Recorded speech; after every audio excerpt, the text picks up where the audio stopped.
Hey guys, and welcome back to another episode of Diablo 3.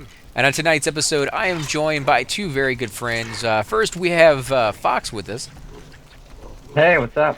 and you're playing your monk, right? Yep. And we're going to be doing Ah, something a little different here, and I'm going to let Dark Dragon, who's also on the call with us and in the game, go ahead and explain what's in store. We are going to go to Whimsyshire. Now, I can only imagine from the name of the actual zone what's going to be in store for us. But just give us like a little bit of information on what people might find when they go there. Unicorns, teddy bears, and fluffy rainbows. Ghost of the Cow King. Now, Alright, now, hold on. If you could hit tab for me, Mr. AC. all right. If you look over to the right on the map, you'll see that the Old Ruins waypoint is there. You go to the Old Ruins waypoint and run to the left, and then you'll come up to this spot where we are.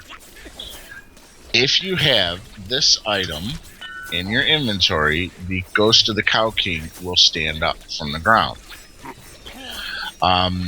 We're all going to have to go to town because it's a trick. You talk to him like this, and he's going to sit there and babble for a few minutes. So everybody go to town real quick. Okay, let me go ahead and gate. Now, if you want to, you can sit there and listen to him, right? Yes. Okay, But so that's he not just- going to mess anything up. Like, you don't have to come back here before he does something else, right? No, he just blah blah blah blah blah blah blah blah blah blah blah blah blah blah blah blah blah. I'm the king. Blah blah blah blah blah blah. Right. And so then you come back over here and do what? You just come to town, and I'm waiting to make sure everybody's here. Okay, and then you just go right back. Oh, so And all now you have to you'll- do is leave the area. Yeah. And now you'll notice that down in this hole, once you're done loading, Oh, yeah, look at that. That looks beautiful. now it's the path to Whimsyshire. That's Okay, cool. let's go. So what does he normally say, though, when he's doing his little thing, right? I mean, what's his spill? Is he telling you a backstory about him, about Nah. Whimsyshire? Is he explaining, like, what's going on, or what? I don't know. I don't like to listen to him. Oh, okay. Well, they'll have to do that once and just see what he He's has the to cow say. king. He just babbles. Now, how did you find this? Was this something that you stumbled upon? Did you sit there and listen to him and then gate out and then come back by accident because you had to sell? Or was this something that you heard from other players because they did something along those lines? Other players discovered that if you just take off, it cuts down the dial-up that he does by 5,000%. Oh, so if you sit there long enough, this will pop up while you're standing there. Once he's done talking, it will. Yeah. Oh, okay. So you didn't actually have to leave, but it's a little quicker if you do that. This is amazing looking. This is, I don't know what to say to this, guys. This actually looks like you took a My Little Pony game and incorporated it into a Diablo game. Told you, it's all fluffy rainbows and teddy bears. Yeah, like really well done too. You know, like it looks like an actual game that you would find, somebody playing like My Little Pony. You know, and you'd have your little pony farm and whatever maybe in here. You have a little dancing clouds and stuff. Like they put a lot of effort into a zone that you're probably never going to get to see more than a handful of times because this is not easy for you to get that item, right? Well, you gotta hunt down the item, and once you hunt it down, you create the staff, and then you can use it an unlimited amount of times. Oh, you can use it as many times as you want. Yep. Oh, that's kind of cool. So what do you have to do to get that? How hard is that? You just have to collect a few random drop pieces. Like, remember how every time we were going through Act 1, we went into that one, little castle, and I kept running to the right to the fireplace? Okay, yeah. That's one of the pieces that you have to get, is the piece from the fireplace. And it's not always there then, is what you're saying. Right. But once you But it's figure out easy where those to just pieces are, yeah, you can just go back into it very quickly. So how long did that take you to get? A couple days. A couple of days doing, nothing but that for how many hours? Like 2-3 hours a day, or? Like about an hour, hour and a half. A day? Yeah. So about 3 hours, maybe 4 hours before you get all the pieces you need. And that is a pretty good investment in time, but if you think about it, guys, if you know exactly where you need to go to get those pieces, you can just do it while you're doing other stuff. You know, and that won't be like you're dedicating all your time to that. Oh my god, you clicked on it while we had things to kill. Yeah. What does that do? It's a cursed chest. You don't know what those do yet? Like I said, I'm always with you guys, so I mean, unless you guys have shown me. They do a random event, like you have to kill an elite pack, or you have to kill a certain amount of mobs, or you have to kill... Like, there's one where you have to kill like 100. Yep. And there's another one where you have to do wave after wave after wave. So it didn't give us one of those, or it did? No, I just summoned some people we had to kill. Yeah, we had to kill them in a certain amount of time, which is okay. Well, I was gonna say you guys killed those guys off pretty quickly, so you got what you needed, right? Yeah, we got what we needed. Right. Well, I was gonna say more than you guys, because I'm hitting these things, but not doing any damage. I'm lucky I can stay alive. It's the thought that counts, though. Yeah, exactly. The thought of trying to stay alive as long as possible. But it's very, very beautiful here. At least I should say it was before the blood was scattered all over the ground here. It's kind of messed all up. the teddy bear carcasses. Yeah. Just do me a favor, AC. Stop healing the creatures. Right. Almost exactly what I'm doing, because I'm not really doing any damage to them. Now I am picking up cupcakes, and I don't know what those are for. Those are health globes. Oh, they just changed the look of them, huh? Yeah, just like in the cow level, they're actually steaks. That's kind of funny. I didn't notice that. I wasn't looking that closely. Because you guys got to remember, while you're sitting there watching these videos and you're seeing everything on the screen, I'm sitting there looking at the mob that I need to kill, making sure, or trying to make sure what's going on. That like they're not shooting orbs of stuff at me from a distance. So I'm not really able to sit there and just appreciate the beauty of some of the stuff. Make more pets. I don't care if you're at your max, make more. I was gonna say my pets never really die. I don't know if they can die in this game, but my pets never die. Oh my god, look at that, guys. A severed head of unicorn just landed on the ground from the sky. That is so wrong. You see him? Look at him. That is so and messed his up. decapitated head is in the water. That was an insta-kill pony, though. He gets a skill that he can just... You're dead. No matter how many hit points you have? No matter what. Wow. He died. Yeah, it's insta-kill. I hope there's not too many mobs like that. I mean, if you're doing that solo. And there's no way to block that? There's no piece of armor that you can get, or a ring, or jewelry, or... Yeah, run away. Well, I'm just trying to think, like if you were going to do that by yourself, is there a way that you could actually... You're not within melee range. Oh, okay. Well, then, I mean, at least you can do it if you're playing a certain class. Yeah. It kind of sucks when you're a monk and a barbarian, Yeah, definitely. Usually up close and personal, but hey, whatever. But even for a monk, you don't have any abilities that you can use from a distance? I have a few. Oh, okay, so then there's always the chance that if you knew it was coming, you could just stay in the background and try to do as much damage back there for that one fight. I mean, it may not be the most efficient of your use of or your time or your damage, but at least you're surviving. Jeez, Right. dead already. This is... Hey. I got you. You're not healing them anymore. Thank you, man. You're welcome. Get back in here. Oh, Use that nice. Advantage, or not. I mean, totally up to you. Whatever you choose. I'll die with you. There you go. Yeah, I was gonna say all I did was revive back. I immediately got summoned or something along those lines, and died right away. So yeah, these guys are pretty tough. He's doing the freeze on the ground. Yep, he's doing something. I'm not even close to where you guys are at, and I still die the moment I come back. So I'm just gonna run off in the other direction. I do love the map. The map looks very much like... Oh crap! Did I just run into more enemies? No, don't go that way. We haven't cleared that way yet. Yeah, apparently. I am here. There you go, guys. Some more guys for you. Thanks. We like moving nowhere, just fighting them all at the one point. All I was trying to do was get away.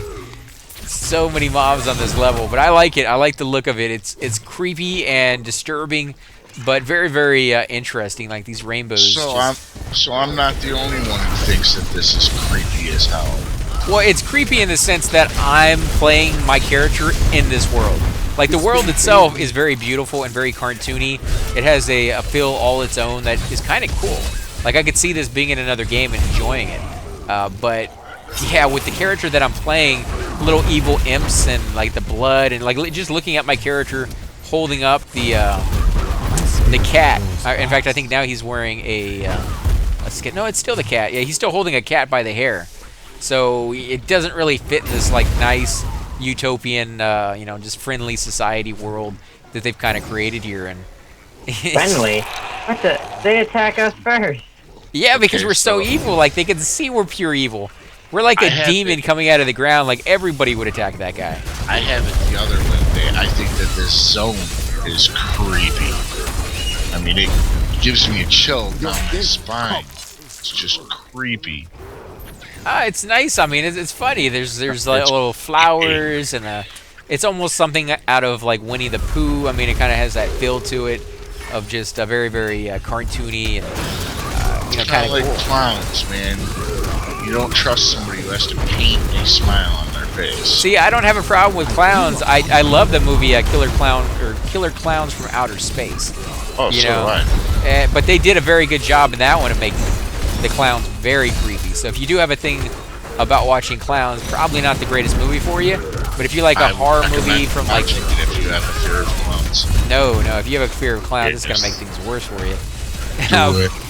But it's a good movie. It's one of those cheese 80 movies that I don't know. They're not horrible, but you can tell that they could have been better. Maybe I don't know what they could have done to that movie to make it better than it was because it was already pretty good. But it definitely falls in the category of massive cheese. So. Hey, it's the first time in movie history that somebody made a movie that shows the actual origin of clowns. The actual origin of what? Clowns. Yeah, from outer space is what you're saying. I was gonna say not really, but that suck out our brains.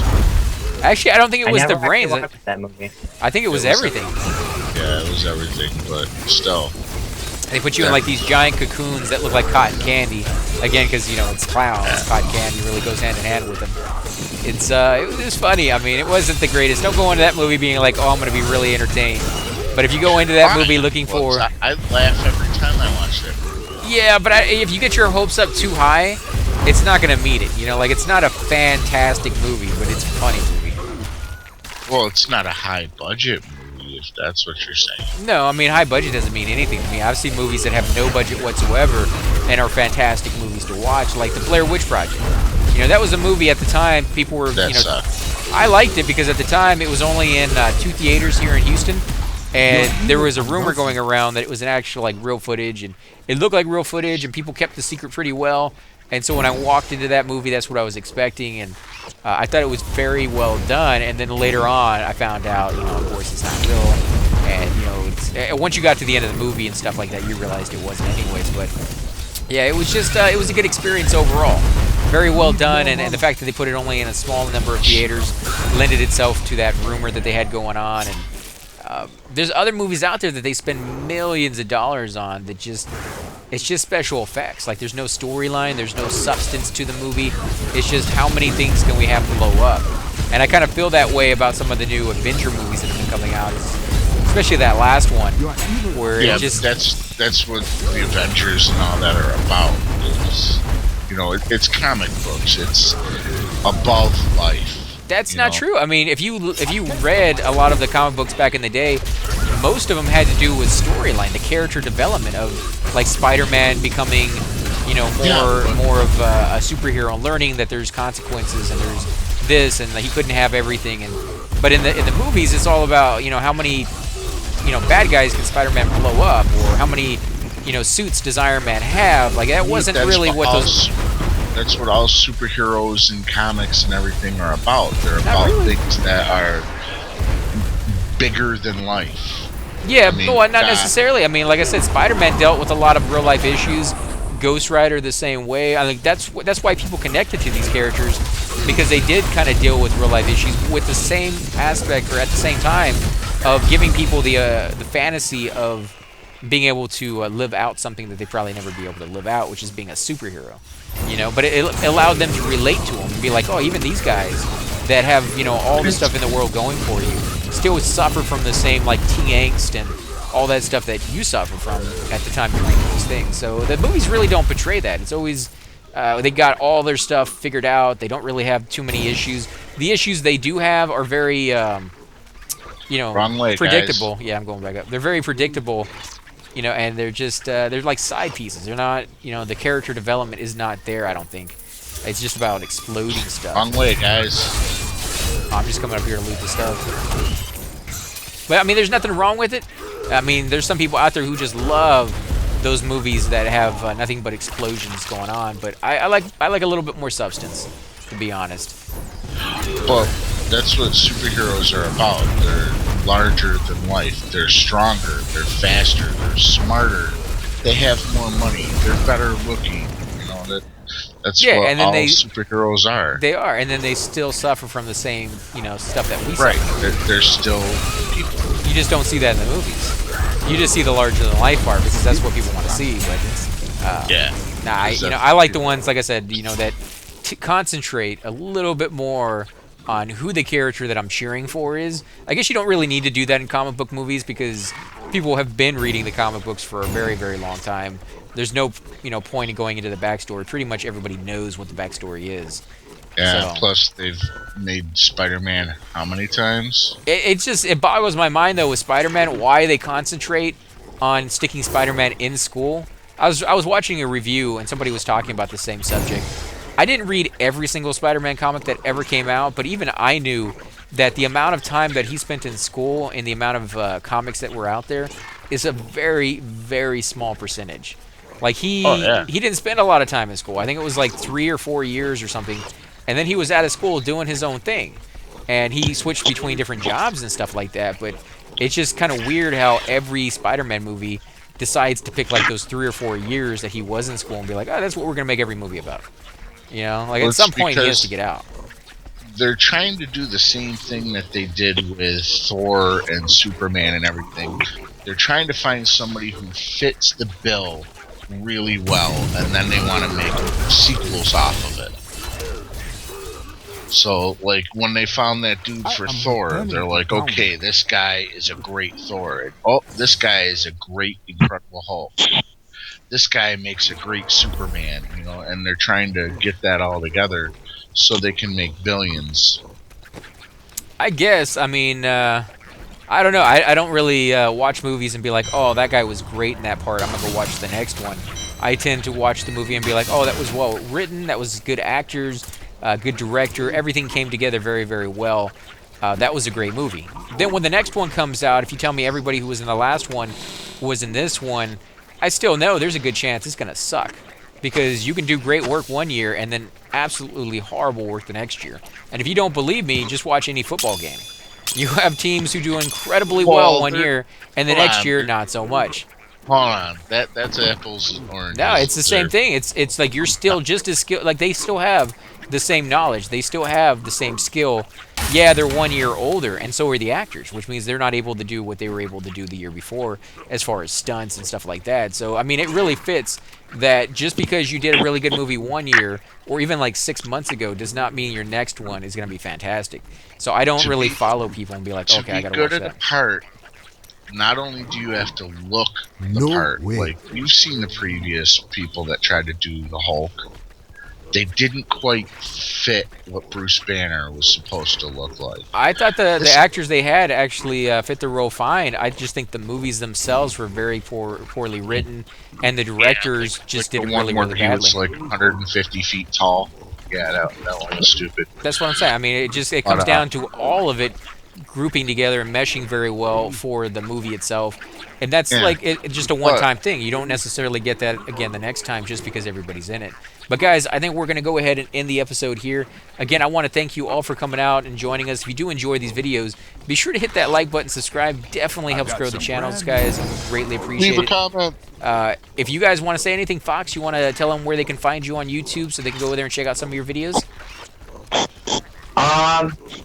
No, I haven't put any on yet, so when I do, I'll let them look. Okay, guys. Well, keep keep posted for that. We're gonna definitely see some more videos coming from him in the future here, and he's gonna be doing some Let's Plays as well. So if you feel like going over there and checking that stuff out, giving him a little bit of love, hitting that like button, subscribe, definitely will help him out as well. And I greatly appreciate the fact that you guys will go out there and support other YouTubers, and because it's a passion and they're trying to share their journey with you. So it's an amazing thing, I think. But again, guys, thanks for watching, and we will see you all next time.